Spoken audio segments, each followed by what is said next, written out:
마태복음 1장에서 4장에 대한 단원 구속사입니다.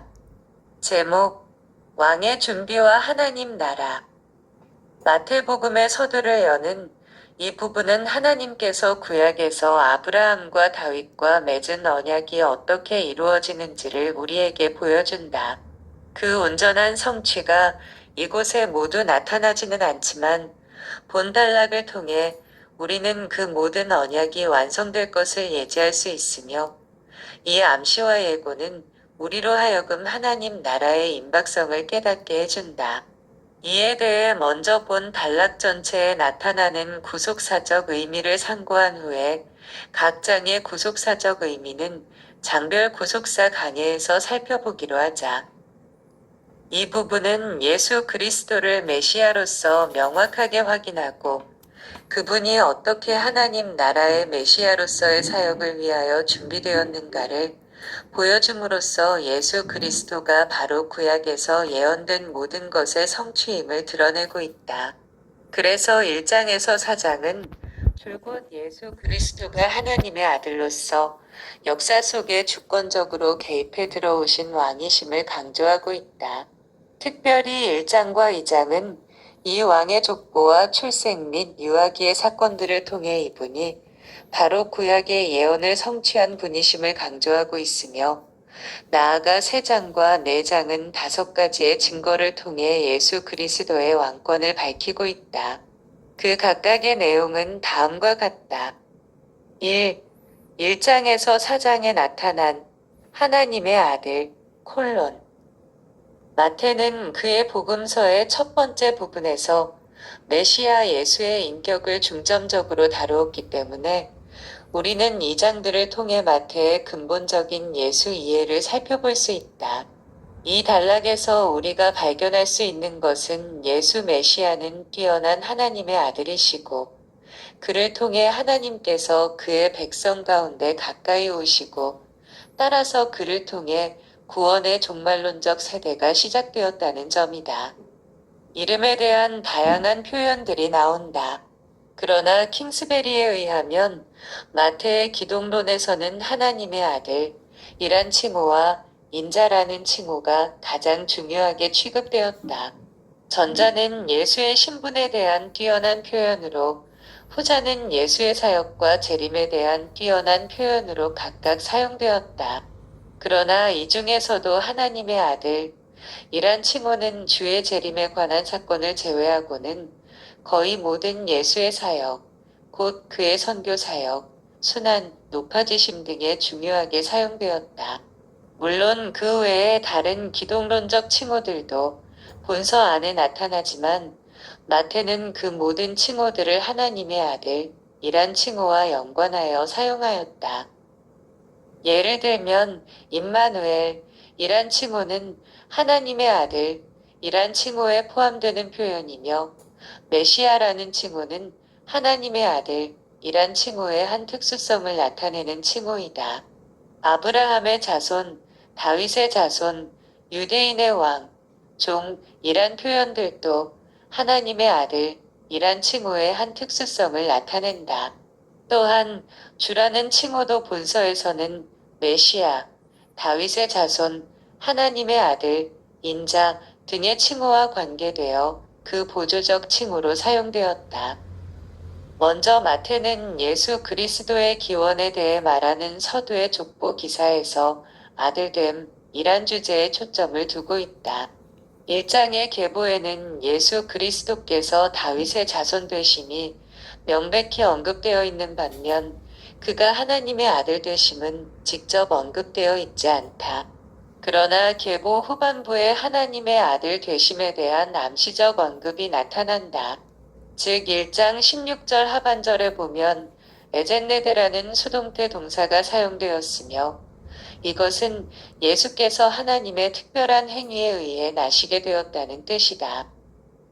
그러나 1장 18절에서 25절에서 마태는 그리스도, 메시아, 라 칭하는 예수가 다윗의 혈통에 속하며 그 기원은 하나님께 있음을 분명히 밝히고 있다.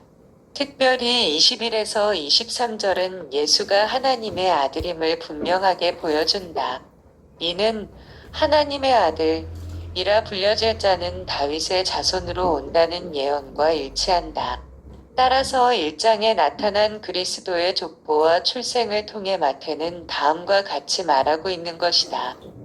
예수는 하나님의 아들이시다. 그의 기원은 하나님께 있으며 그의 안에서 하나님이 자기 백성과 함께 하시기 위해 오시며 그의 도래로 말미암아 구원의 종말론적 시대는 시작되었다. 더 나아가 2장 2절에서는 동방으로부터 온 박사들이 예루살렘에 이르러 유대인의 왕으로 나신 이가 어디 계시냐고 묻는다. 헤롯은 그 왕을 그리스도라고 칭하고 이 대사 자기의 왕위를 빼앗을 자로 알아 그를 죽일 음모를 꾸몄다. 2시 13분. 한편 동방 박사들은 예수를 만났을 때 그 아기에게 경배하였고 그 이후에도 예수는 아기와 그의 모친이라고 표현되고 있다. 그러나 2장 15절에 이르러 아기 예수는 구약 인용을 통해 하나님의 아들로 증거되고 있다. 이를 통해 우리는 동방 박사들이 베들레헴까지 찾아와 경배한 아기는 하나님의 아들이었다는 사실과 헤롯이 죽이려고 하였던 아기도 정치적인 왕위 찬탈자가 아닌 하나님의 아들이었음을 알 수 있다. 마태가 분명히 확신하고 있었던 것은 하나님께서 선지자를 통해 말씀하신 내 백성 이스라엘의 목자가 될 자가 다윗의 가지에서 나왔으며 그가 바로 하나님의 아들이라는 사실이었다. 특별히 3장에서는 지금까지와 달리 하나님의 아들에 대한 선포가 명확히 이루어진다. 하나님 자신에 의해 예수가 하나님의 아들로 분명하게 선언된 것이다. 즉 앞장들에서 함축적인 의미를 지녔던 것들이 여기에서는 분명해진다. 이런 점에서 볼 때 하나님의 선언은 자기 백성을 저희 죄에서 구원할 자, 내 백성 이스라엘의 목자, 그리고 내 아들이 암시하는 의미를 절정으로 이끌고 있다. 뿐만 아니라 내 장의 사건도 예수가 바로 하나님의 아들이심을 증거한다. 즉 하나님의 아들 예수는 사단에게 시험받기 위해 성령에게 이끌려 구약시대 하나님의 언약 백성인 이스라엘처럼 광야로 보내어졌다. 그러나 이스라엘 백성이 그 시험에 실패한 것과는 달리 예수는 실패하지 않으셨다. 오히려 그는 구약 이스라엘의 역사를 성공적으로 재현하시고 자신이 하나님의 아들이심을 입증하셨다. 그러므로 1장에서 4장에 나타난 마태의 기독론은 다음과 같이 정리할 수 있다. 예수는 다윗의 혈통을 따라 난 하나님의 아들이다. 즉 그는 기원이 하나님께 있는 자이다. 또한 그는 하나님의 종말론적인 백성들의 목자로 선택되었고 메시아 사역을 위하여 하나님으로부터 권능을 부여받았다. 그리고 그는 사단과의 싸움에서 하나님의 아들로서 하나님의 뜻에 대한 전폭적인 순종의 모습을 보여주었다. 그는 하나님의 아들로서 하나님의 백성을 저들의 죄에서 구원하실 분이신 것이다. 2. 1장에서 4장에 나타난 구약 성경을 완성하는 왕, 본서의 여러 특징 중 하나는 예수가 구약 성경을 완성했다는 점에 집요하리만치 관심을 보이고 있다는 점이다. 마태는 빈번하게 이 모든 것은 여호와께서 선지자를 통해 말씀하신 것을 이루려 함이니라는 인용 문구를 공식처럼 사용하고 있다. 이것은 빙산의 일각에 불과하다. 그의 본문은 성경의 모델과 암시로 가득 차 있으며 그 중에는 유대 전승에 관한 정통한 지식이 없는 비유대인 독자들이 쉽게 이해하지 못할 만큼 난해한 것들도 있다. 마태복음의 서문을 이루는 부분이 바로 그러하다. 왜냐하면 한 장과 두 장은 예수를 이스라엘에 대한 하나님의 목적의 참된 성취로 보는 여러 가지 정교한 논증으로 이루어져 있기 때문이다. 그러한 논증 가운데 대표적인 것을 들면 예수를 모세 유형론에 의해서 그리고 있는 것이다. 즉 모세가 탄생했을 때 애굽의 바로 왕이 히브리 족속의 모든 사내 아이들을 죽이라고 명령했듯이 예수께서 탄생하셨을 때에도 헤롯 왕은 베들레헴의 모든 산의 아이들을 죽이라고 명령했다. 모세는 기적적으로 구원을 받아 죽음을 면했고 예수는 애굽으로 피난함으로써 죽음을 모면했다. 그리고 왕이 죽은 후에 모세와 예수는 각각 자기의 고향으로 돌아와 거기서 하나님의 사역을 시작하였다. 예수가 40주야를 광야에서 금식한 것은 모세가 40주야를 시내산에서 금식한 것과 유사하다. 마태는 모세의 권위 밑에서 살아온 유대인 성도들에게 모세보다 더 큰 왕이요. 권위자이신 예수를 소개하기 위하여 그리고 구약 성경을 완성하는 그리스도를 통한 예언의 성취를 강조하기 위하여 이러한 논증법을 쓴 것으로 보인다. 또한 본서에는 직접적인 혹은 간접적인 구약 인용이 100여 회에 걸쳐 나타난다. 특히 마태는 예수의 생애 속에 일어난 중요한 사건을 소개하면서 마치 노래의 후렴처럼 이에 선지자로 말씀하신 바가 이루어졌느니라. 혹은 이 모든 일에 된 것은 주께서 선지자로 하신 말씀을 이루려 함이니라는 공식적인 문구를 반복하고 있다. 이것은 예수의 생애에 일어난 사건들이 구약 예언의 성취이며 예수는 유대인이 대망해 왔던 자, 곧 하나님께서 이스라엘에게 보내신 메시아이심을 강조하는 의도에서 비롯된 것으로 보인다. 3. 1에서 4장에 나타난 왕의 자격을 인정하는 7 증거, 증인, 본단락에는 예수 그리스도의 왕되심을 인정하는 증거 혹은 증인이 7차례에 걸쳐 나타난다. 1장의 족보, 2장의 박사들의 경배, 3장의 세례 요한과 성령과 성부, 4장의 사단과 그리스도의 사역 등이 그것이다. 이에 대해 구체적으로 살펴보도록 하자. 기역장에 나타난 증거. 족보. 1장 1절은 예수 그리스도가 다윗의 자손이라고 하면서 그 족보를 통해 그분의 왕 되시는 자격을 증거한다. 그분은 왕의 혈통에서 나셨다. 이는 유대인들이 합리적으로, 전통적으로, 객관적으로 인정할 만한 왕의 자격이었다. 니은 2장에 나타난 증거. 박사들의 경배. 2장 2절에서 동방으로부터 온 박사들은 태어난 아기가 유대인의 왕으로 나시니라고 말하였다. 그리고 2장 11절에서 그들은 아기 예수께 왕만이 받을 수 있는 합당한 선물들을 드렸다. 특히 2장에는 이 동방의 박사들이 당시 유대 땅을 다스리던 세상의 왕인 헤롯에게 경배했다는 기록이 없다. 이는 프란스의 말대로 예수 그리스도만이 유일하신 참 왕이심을 증거한 것이다. 디귿 3장에 나타난 증인. 세례 요한, 성령, 성부. 3장 11절에서 위대한 선지자 세례 요한은 자신이 참 왕의 전령일 뿐임을 증거하였다. 이 증언은 3장 14절에서 모든 이스라엘 백성에게 분명하게 선언됨으로써 다시 한번 증거된다.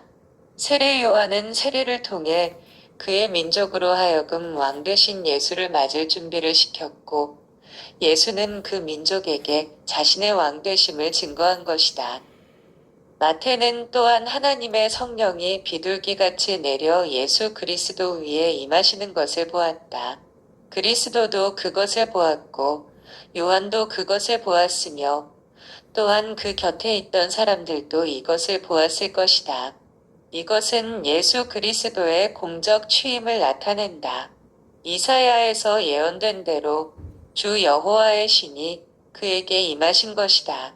예수께서 왕 되신 그리스도로 공적인 취임을 하실 때 이 엄숙함을 설명하고 완성하기 위하여 그곳에 있던 모든 사람들이 들을 수 있었던 하늘로부터의 소리가 있었다. 성령은 그 자신을 비둘기의 형체로 나타내셨으나 하나님 아버지는 소리로 자신을 나타내심으로 예수의 취임을 인정하셨다. 이는 율법이 주어졌을 때 이스라엘 백성이 여호와의 말소리만 듣고 형상을 보지 못했던 것과 같다. 이 성부의 음성은 시편과 이사야를 결합시킨 내용으로 예수를 메시아로 인정하신 음성이었으며, 이는 예수가 임박한 하늘나라의 왕임을 증거하는 것이었다. 2. 사장에 나타난 증거. 사단. 그리스도의 사역. 4장 1절에서 11절에서 예수는 앞장에 수셋이 높고 성스러운 복을 경험한 것과는 달리 시험을 받으러 성령에 의해 광야로 인도되셨다. 하나님 아버지께서는 어떤 것을 확인하시기 위해 그의 아들을 시험하시지 않았다. 왜냐하면 하나님은 이미 예수의 왕되심을 인정하셨기 때문이다. 예수는 하늘과 땅과 땅 아래에 있는 모든 피조물들에 대해 자신의 왕되심을 보여주기 위해 시험을 받으셨다. 그는 사단의 계교에 노출되었으나 사단을 물리치셨다. 이 사건은 우리로 하여금 두 가지 면에서 예수의 왕되심을 인정케 한다. 첫째로, 본 강해의 서론에서 살펴보았듯이 하나님 나라의 역동성 측면에서 예수의 왕되심을 증거한다. 예수께서 공식적으로 취임하시고 하나님 나라를 선포하시자 사단은 도저히 그냥 있을 수가 없었다. 하나님 나라와 그 왕은 사단을 긴장하게 만들었고 대적하게 만든 것이다. 사단이 일어나 예수를 유혹한 사건은 그 자체로서 이미 예수의 그리스도이심을 인정한 증거이다. 둘째로, 이 시험에서 사단이 패하고 말았음은 예수가 누구인가를 증거한다. 세상의 권세 잡은 사단을 이긴 예수는 하나님의 말씀과 뜻에 전적으로 순종하는 하나님의 아들이요, 우리의 왕이시다.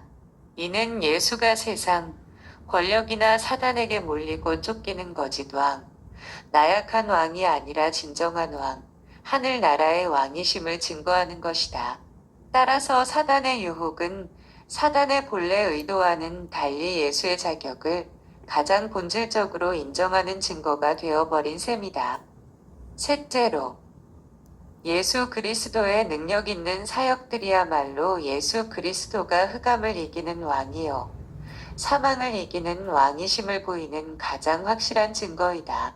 예수 그리스도는 이 땅에서 살아가는 인간들에게 생명과 자유와 번영의 빛을 회복시키시는 참된 주시요, 왕이시다. 다른 어느 증언이나 증거보다도 예수 그리스도의 능력 있는 사역을 통해 생명의 삶을 누리는 우리 성도와 교회들이야말로 예수의 왕되심을 증거하는 가장 구체적인 증거인 것이다.